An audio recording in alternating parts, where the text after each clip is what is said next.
پھر وہ بندے کو چھوڑنا پڑ جائے، پھر مسئلہ یہ بڑی آزمائش والی بات رب العزت نے ارشاد فرمایا کہ اے میرے مصطفیٰ کے وفاداروں، گھبراؤ نہیں، تم نے مظلوم ہو کر اپنا گھر بار چھوڑا، میں تمہیں اس سے بھی اچھی جگہ عطا فرماؤں گا۔ تو پھر وہاں سے ہجرت کرنے کے بعد اللہ تعالیٰ نے جو انہیں ٹھکانہ عطا فرمایا کہ وہ مدینہ طیبہ کی سرزمین عطا فرمائی۔ تو اس آیت مقدسہ کی روشنی میں ہمیں یوں ہی نظر آتا ہے کہ رب العزت بھی مدینہ طیبہ کی سرزمین کو سب سے مقدس جانتا ہے۔ کیوں؟ کیونکہ وہاں اس کے محبوب کی جلوہ گری ہوتی ہے، اور مدینہ طیبہ حضور کی جلوہ گری سے پہلے اسے یثرب کہا جاتا تھا، بیماریوں کا گھر کہا جاتا تھا، یعنی وہاں اکثر لوگ بیمار رہا کرتے تھے۔ جب حضور تشریف لائے تو ارشاد فرمایا کہ وہاں کی کھجوریں کھانے سے اللہ بیماروں کو صحت عطا فرماتا ہے۔ جب حضور تشریف لائے پھر اس شہر کا نام بدلا، فرمایا کہ پہلے یہ یثرب تھا، اب میرے محبوب کے یہاں قدمین لگے ہیں، اس لیے اب اسے مدینہ المنورہ یعنی نور والا شہر کہا جائے گا۔ کیوں؟ کیونکہ یہاں نور والا خود آ گیا ہے۔ اب پھر فرمایا کہ اب یہاں کی مٹی بھی کوئی بندہ کسی مرض کی خاطر استعمال کرے گا تو اللہ اس مٹی سے بھی اسے شفا عطا فرمائے گا۔ کیوں؟ اس مٹی کو نسبت محبوب خدا سے ہو گئی، یہ جگہ ہی ایسی ہے۔ اور میرے آقا کریم صلی اللہ علیہ وسلم نے ارشاد فرمایا کہ مدینہ جس سے ہو سکے وہ مدینہ طیبہ میں آ کر مرے، کیونکہ جو مدینے میں مرے گا میرا رب اسے ضرور معاف فرمائے گا، اللہ تعالیٰ اسے ضرور داخل جنت فرمائے گا۔ اور حضرت صحابہ کرام ارشاد فرماتے ہیں کہ جب مدینہ طیبہ میں کوئی نیا پھل آتا، یہ حضور کی محبت بتا رہا ہوں، فرمایا کہ جب کوئی نیا پھل آتا تو وہ سب سے پہلے غلام حضور کی بارگاہ میں پیش کرتے، میرے آقا کریم صلی اللہ علیہ وسلم نئے پھل کو ہاتھ میں لیتے اور دعا فرماتے کہ اے اللہ، حضرت ابراہیم علیہ السلام تیرے خلیل تھے، تیرے نبی تھے، تیرے بندے تھے، میں بھی تیرا بندہ اور تیرا نبی ہوں، انہوں نے مکہ المکرمہ کے لیے خیر و برکت کی دعا کی، اے اللہ میں ان سے پڑھ کر اپنے مدینے کے لیے تیری بارگاہ میں خیر و برکت کی التجائیں کرتا ہوں، اے اللہ میرے مدینے کو برکتیں عطا فرما، اے مالک لم یزل میرے مدینے کو ہر معاملے میں برکتیں عطا فرما، ناپتول میں، مقدار میں، سا میں، ہر معاملے میں ارشاد فرمایا اے میرے مالک مکہ المکرمہ سے بھی زیادہ برکتیں میرے مدینے کو عطا فرما۔ تو حضور یہ جو اتنی دعائیں ارشاد فرماتے ہیں اس کا مطلب یہ ہے کہ صاف نظر آتا ہے کہ حضور مدینے کی مٹی سے بہت پیار کیا کرتے ہیں۔ اور صحابہ کرام ارشاد فرماتے ہیں کہ جب حضور کسی لمبے سفر سے واپس تشریف لاتے، مدینہ طیبہ کی عمارتیں، دیواریں، مکانات دور سے نظر آتے، حضور بہت خوش ہو جایا کرتے، اپنی سواری کو تیز کر دیتے، اگر گھوڑے پر سوار ہوتے اسے ایک لگا دیتے کہ جلدی کر مجھے میرے محبوب شہر مدینے میں لے چل۔ حضور کتنی محبت ارشاد فرمایا کرتے تھے، اور ارشاد فرمایا کہ پھل لینے کے بعد اس کے لیے دعا کرتے، اپنے شہر کے لیے دعا کرتے، جب وہ پھل کسی معصوم بچے کو عطا فرما دیتے تھے۔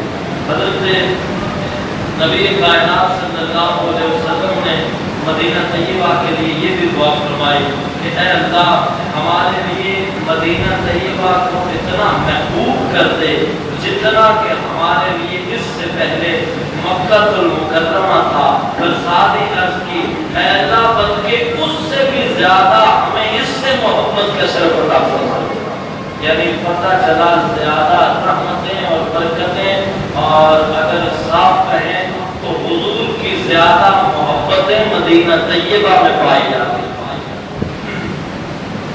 میرے آقا کریم صلی اللہ علیہ وسلم نے ارشاد فرمایا، حضرت انس سے یہ روایت نقل کرتے ہیں کہ جب حضور مدینہ طیبہ کے قریب تشریف لاتے، احد پہاڑ تھا، اس کے متعلق حضور فرماتے کہ اے اللہ، یہ احد پہاڑ ہم سے محبت کرتا ہے، یہ وہ پہاڑ ہے جو ہم سے محبت کرتا ہے، اے مالک لم یزل، ہم بھی اس سے محبت کا اعلان فرماتے ہیں۔ تو یہاں پر شارحین لکھتے ہیں کہ حضور سے انسان پتھر بھی محبت کیا کرتے تھے۔ اللہ تعالیٰ نے اس پہاڑ کو اتنی فہم و فراست عطا فرمائی، اتنی سمجھ عطا فرمائی کہ وہ اپنے نبی سے محبت کرنے لگا تھا۔ پھر حضور نے بھی اس سے محبت کا اعلان فرمایا۔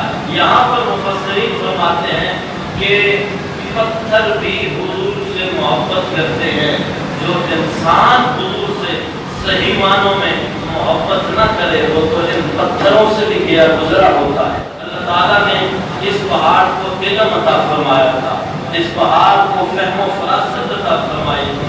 حضرت سعد بن حنیف رضی اللہ تعالیٰ عنہ فرماتے ہیں کہ میرے آقا کریم صلی اللہ علیہ وسلم نے مدینہ طیبہ کی طرف اشارہ فرمایا اور فرمایا کہ یہ حرم کی سرزمین ہے اور ایک امن کی جگہ ہے۔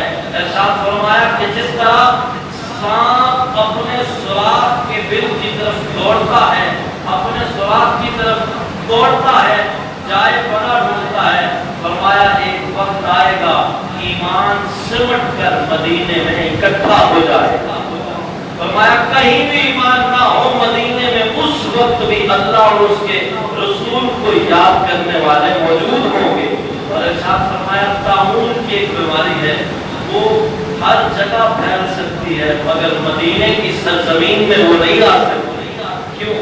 اس شہر کو نسبت محبوب خدا سے ہو گئی، جس کو نسبت حضور سے ہو جائے پھر اس کو کوئی چیز نقصان نہیں دے سکتی۔